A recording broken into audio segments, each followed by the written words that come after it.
Alright, I'm back. I'm finally getting around to doing these Megasquirt videos. So I'm going to talk about tuning idle briefly.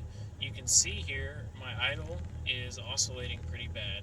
I'm at about operating temp here, so it shouldn't really be wandering like this. Now I've made some changes that were pretty huge actually for me. I think the car's running a lot better. I had some of the injector characteristics. I went ahead and gave the current limit a little bit more on these low impedance injectors and kept them on a little bit longer right ahead of time.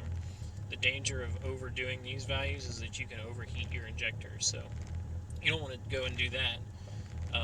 But I was getting really inconsistent results. Like I would tune at 60 miles an hour and everything would be good kind of across hills and various loads, but then I'd be at the same cells in the VE table later on at 40 miles an hour, and it just wasn't working out. The AFRs were going all over the place, and hopefully it'll be better this time. So I felt more comfortable now doing these videos now that I've got that worked out a little bit better. The car just drove like a totally different car after that. So you got to make sure if you're chasing your tail, just realize it. I mean, I was about to go and do a post on the forum, and I kind of went through it in my head of what I would say in the forum, and it sort of led me to the actual answer was just, it's got to be something with the injectors, not putting out consistent fuel. That's all it could be. So I went and hit the only settings that can really change that, and your dead time has got to be pretty dead on, or there's ways to figure out dead time. So check that if you don't know those values already for your injectors, and if you're using low Z injectors, make sure that you get that set up properly. So I'm online here with my my ECU, sitting in a parking lot idling right now. So I'm using an IAC valve, but this should be the same as if you had a PWM based idle valve. So all it's doing is creating sort of a variable vacuum leak here. You should check out my other videos on the IAC hookup and testing if you haven't. But so what I'll come in here, idle control. I've got it closed loop always on. You can do closed loop moving only, but that's really only if it overheats and stuff. So step size, this is just how it controls it. So if you've already gone through the testing, that should be dead on. You shouldn't have to change any of that stuff. So IAC cranking steps, this is how many steps it goes to when you crank it. So as you're cranking your car for the first time, if you have to get a lot of throttle into it to get it to turn over, that means the engine needs more air. I mean, it could be a fueling issue, but assuming you've got a relatively close fuel table, you should have pretty good results just by holding in. Oops, what have I done here? Undo. My mouse is a little wonky on this computer. Actually, I hate this mouse, but I don't have another setup here. So I think I'm inverted. There we go. Okay, fuel table back. This thing gets a little crazy when you click on it in certain places. So I'm going to go back to this 2D view, see what's going on here. This is my live value here, by the way. It's moving around, show me which cells and what weight they're getting. So back to this. If you are having to hold the gas pedal in, that means you need more air. So increase or decrease your steps accordingly. So you'll need to find out if, I think there's a way it has to be, and forgive me, it's been too long, but I'm pretty sure if you look at this, steps increasing up around 200 steps for my IAC valve is like wide open, and then down around, this is 135, so that's partially closed. And so as the engine heats up, it's going to need less air to idle and things like that. So or less air to start on this graph, but less air to idle as well. So you'll change those sorts of things. So what just happened there, if you hear the RPM kick up, I've found what I think is a bug. I talked to some people in the forums long ago about it, but it's not too big of a deal. But what happens is when I burn the ECU, which commits the settings to the flash on the microcontroller, it's going to my idle cranking value, which is pretty odd, and nobody really said, oh yeah, it's supposed to do that. But it's not really a big deal, but just keep that in mind. If I do hit burn, it's going to throw the RPMs up because the IAC is going to open up all the way. So closed loop idle valve settings are what I'm using. So what you do is you tell it your full open steps and your full closed steps. You can tweak these values as well to kind of narrow the range that it uses to sane values. So I'm still playing with these just to get them perfect, but I'll walk through sort of what works, and I had this working a little bit better, but I think my fueling's a little off right now, so it's kind of throwing it into this oscillation mode here. So activation, idle RPM, so that's when it starts trying to do it. The TPS threshold, so it's not going to try to idle if you're over 2%, and dash pot adder, I can't remember what that is. You can look it up. Well, let's see right here. The amount of increased idle valve when the throttle is lifted. Okay, so this is just kind of a bump when you let off to make sure that the motor doesn't try to die on you. So that's looking good. This is the PID settings. Let me jump back actually real quick to the closed loop target curve. So this is saying at these different coolant temperatures across the bottom, target these RPMs. And so I'm targeting right around, where's my side thing? Ah, there he is.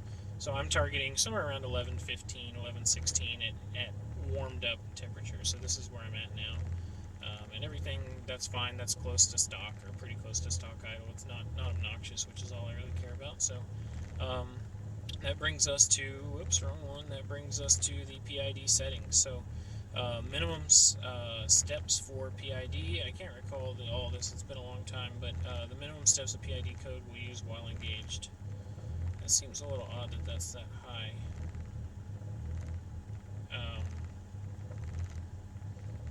But I figured it out at one point. So RPM with valve closed, so you can go through and set these. I've kind of guessed these because my engine won't run with it all the way closed or with it all the way open. It's like going crazy, but you can still get some good values in here. Crank to run taper time. I think this has to do with that issue I'm seeing when I burn. So the taper time is how long it takes to go from the crank idle setting down to the usable, or what it thinks is the appropriate setting. So it'll bring the idle down, and mine's 5 seconds, which is kind of long. So when I start it, it'll kind of come down kind of slow, but that's fine. It makes sure it doesn't stall out right after I start it, and I can tweak these later on. So PID ramps, control intervals. So most of these, the stock settings should work fine. This is what you need to change here, are these PID gains. So I'm overshooting quite a bit, but what you can do here is just kind of change these values and see if you get a little bit better fueling. So if you're not familiar with PID controllers, it's proportional integral derivative, as you see here. So this is like the error right now. This is the change in the error, and this is like the change in the error, sort of, is a way to say that, I guess. You can read up on those another time, but what it means to you is you've got to tune these guys in, and so you shouldn't need much, if any, derivative gain, but the proportional is how quickly it's going to react to the error between the set point and your actual position. So the bigger that value, the more this gain is going to apply to the steps. And so what you can see, this would be the control variable as idle steps. So you can see I'm bouncing around like almost plus or minus 10. And I think a lot of these values were working pretty well, so I'm going to leave those. There's my burn. It opens to 141, which is a little odd. But I can also check my AFR once that comes back down to a sane value. And it looks like I've got some, let's see, I'm running pretty rich. I'm at 12.5 for idle. So what I can do is just kind of highlight these cells in the fuel table here, and I'm going to use the period key to increase the fuel. Oh, I'm sorry, I need to decrease the fuel. And so hopefully you can see the wideband going up. I've gone too much too fast. And these wild changes here are not ideal at all. So I'll need to go fix that. I can even do, here's the let's see, smoothing of the cells. So you can smooth them a couple of times and you can set a smoothing factor. But look, I've already got a slightly smoother idle. It's not oscillating quite as much. And I can probably knock this derivative down some, but basically it's burning every time I click off of there. So let's see if I get a good idle here when it calms down a little bit. Getting some backfiring and stuff as well, just a little bit in the exhaust. But essentially what you want to play with is these PID settings and get your tuning just right. There are some guides that talk about tuning your fuel to have this valley right here. I'm sorry, your spark.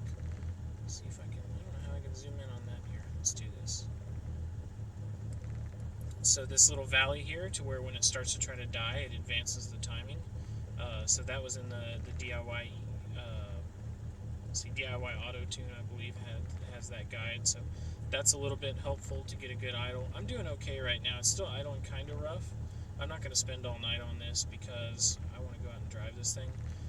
But you can see now I've modified these gains a little bit, 15 and 10 now, to make it a little less aggressive. And now I'm down within 1 or 2 steps. So this IAC valve is going back and forth, and it's trying to normalize my RPM and keep it at my set point, which is around 11:15. So I'm pretty happy with all that. I'm going to close out of it. And one last thing I like to do is, and I'm in a parking lot, I have power steering on this car, so you want to just turn the steering wheel a little bit, and you can watch your RPM go down. And actually, I think I remember a nice tuning fuel table histogram. I remembered seeing this and saying I never use this for anything, but this live view here might be good. If you look at engine speed here in blue, you can turn your wheel, and you see I went down,